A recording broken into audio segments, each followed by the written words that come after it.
I was raised in Southern California. I have one brother who lives in San Francisco, and why all of this is relevant will become clear.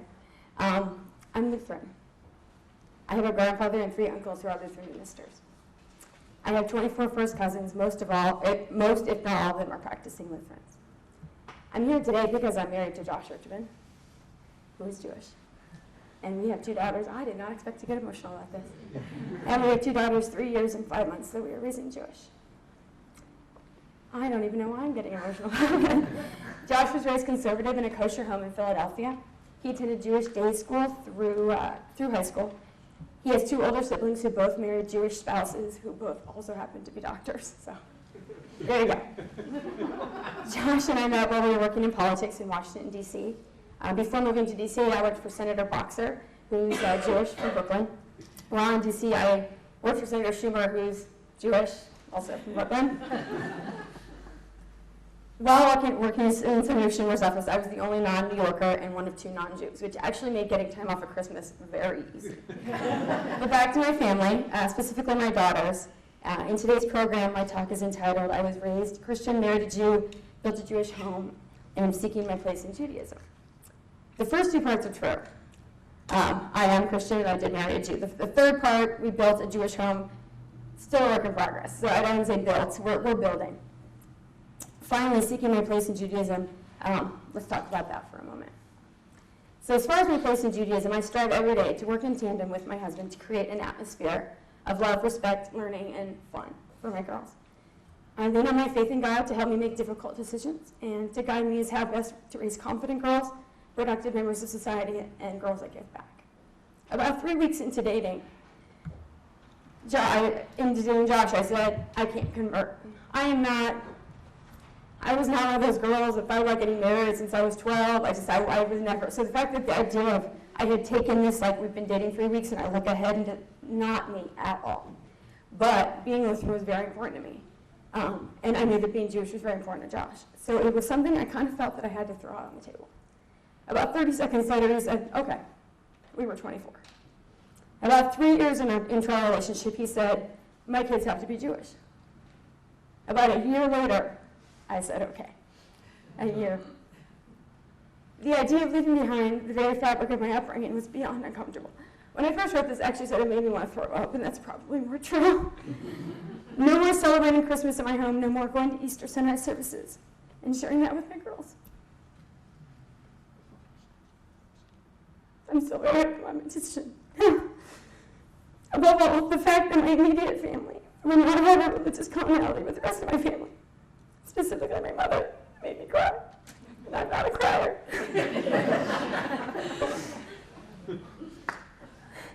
That being said, I saw a future with Josh. I saw a relationship that would make me happy for the rest of my life. I saw a man that would be a tremendously committed father and would join me in building a home where our faith in God was a focal point. I saw something I wasn't willing to give up. I kind of wish I had some slides at this point. So you may ask, what did I do for that year before I gave Josh my answer?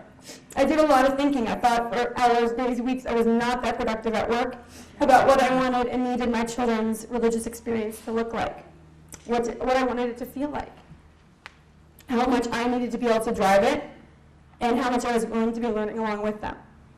In the end, the conclusion I came to was community. Growing up, my church was my community.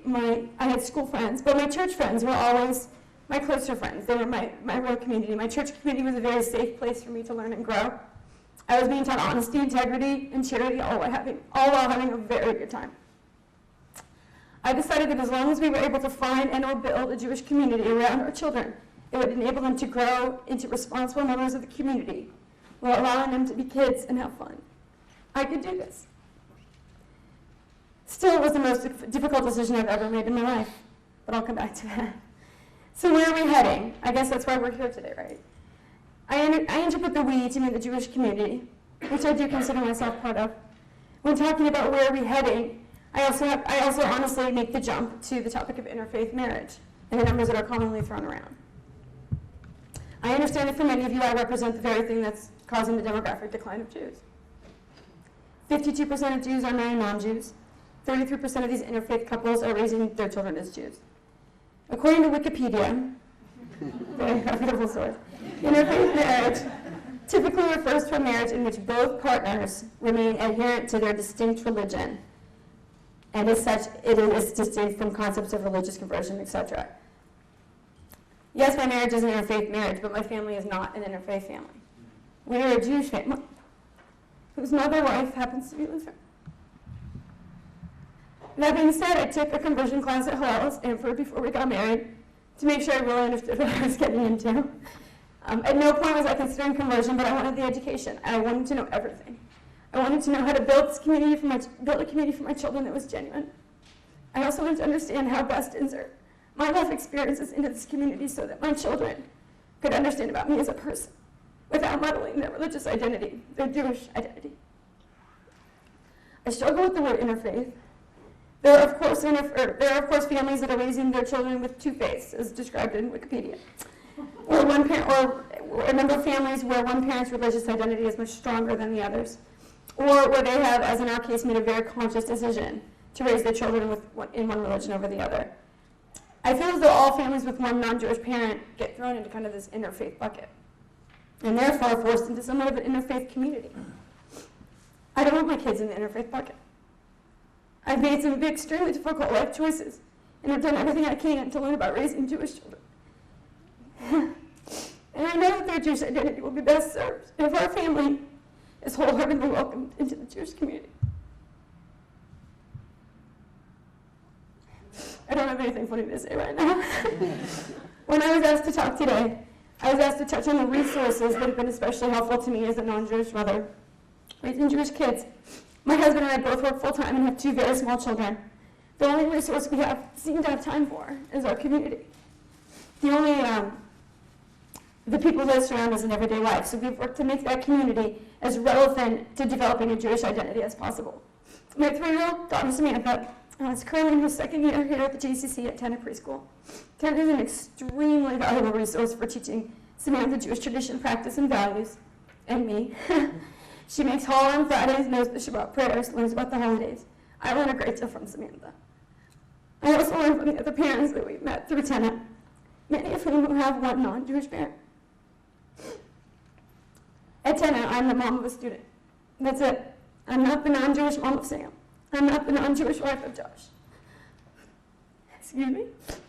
I'm viewed as a valuable member of the Tenna community, as we look for ways to encourage more young families to become part of the Jewish community.